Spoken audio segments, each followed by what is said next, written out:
6 in the morning, a sergeant hands you a clipboard and points you toward a cell near the end of the row.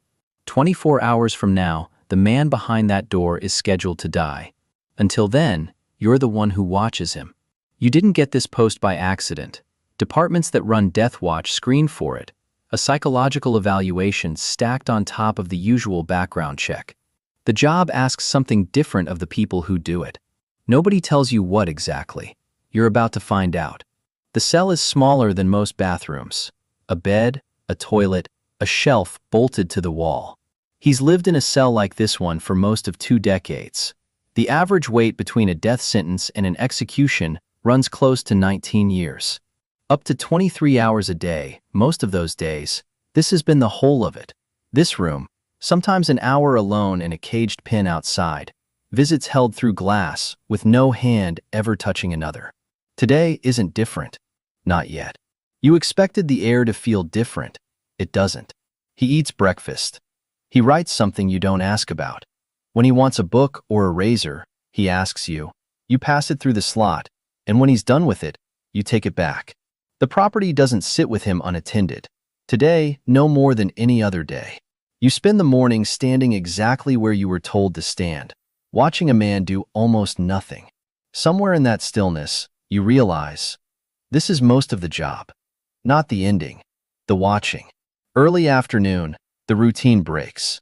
He's moved, cuffed, checked, driven the last miles from death row to the building where it will happen.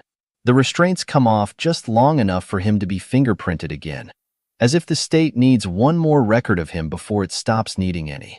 Strip searched, handed a clean set of clothes. Between 3 and 5, the only people allowed near him are a chaplain, maybe a spiritual advisor, maybe his lawyer. No family yet. No cameras. He gets a last meal.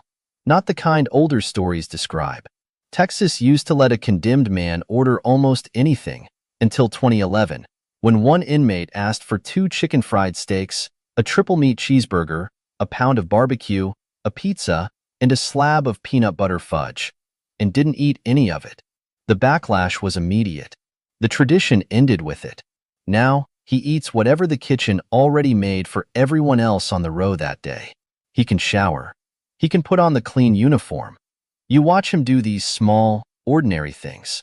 What strikes you is how ordinary they still look, right up until they don't. Nothing tonight is guaranteed to go the way it's written down. Executions by lethal injection have gone wrong before.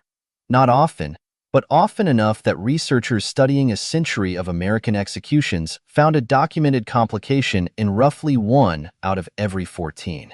There's a phone in the building tonight, too, the same as every night like this one. It's there because sometimes it rings. A court, a governor's office, a stay arriving with the clock nearly at 0. Officers who've worked this longer than you have watched a man get strapped down or close to it, only for the process to stop. Then they've had to do the entire day over again, on some later date. Tonight, the phone stays quiet. You walk him the last distance yourself. The room is smaller than you pictured. A gurney, wide leather straps, a warden standing where the warden always stands. A chaplain who has stood in that exact spot more than 100 times, since his first one in 1995. The strap-down team knows precisely where their hands go. About 20 seconds, and he's fully secured. In some of those 20 seconds, over the years, men being strapped down have quietly thanked the officers doing it. Nobody on the team has ever fully explained why.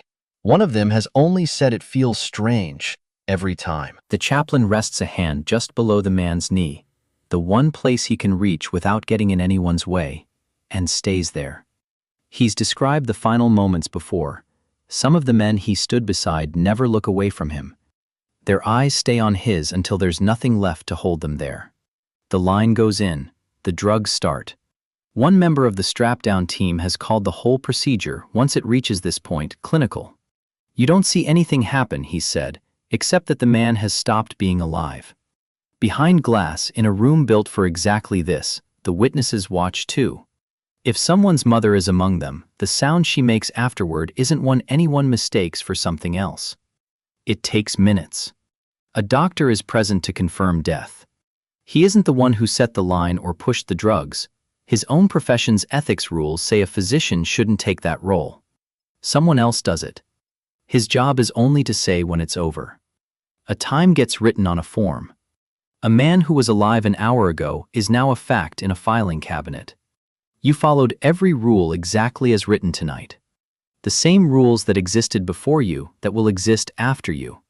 And still, driving home, you find yourself understanding something faster than you expected to. Why a warden who has overseen something like 75 of these has said he still stands there some nights and wonders whether any of it is right. Why a man who spent years on a strap-down team, somewhere around his 120th time doing this exact job, was 2 days past an execution that had drawn cameras from around the world when it hit him without warning. The memory arriving on its own, uninvited, like slides from a projector he never asked to see. Why a prison superintendent who used to support this, who had lost someone to violence himself and once believed an execution would settle that debt, changed his mind in the middle of running the process. He later called the officers who carry it out a kind of casualty nobody counts. A study of the people who do this work found something almost clinical in how they survive it. Staff on execution teams score higher than any other prison employees on the mental habits that make hard things bearable. Telling themselves the responsibility sits elsewhere, that the job is just the job. It isn't collapse most of the time. Few of them break in any way a chart would catch. But something in them adjusts. It doesn't adjust back. Close to 2,000 people are serving a sentence that runs through days like this one tonight, across the country. Tomorrow the schedule starts again anyway. A different sergeant, a different clipboard. A different cell somewhere down that same row. Another 24 hours, beginning for somebody else. That cell won't be any bigger than this one.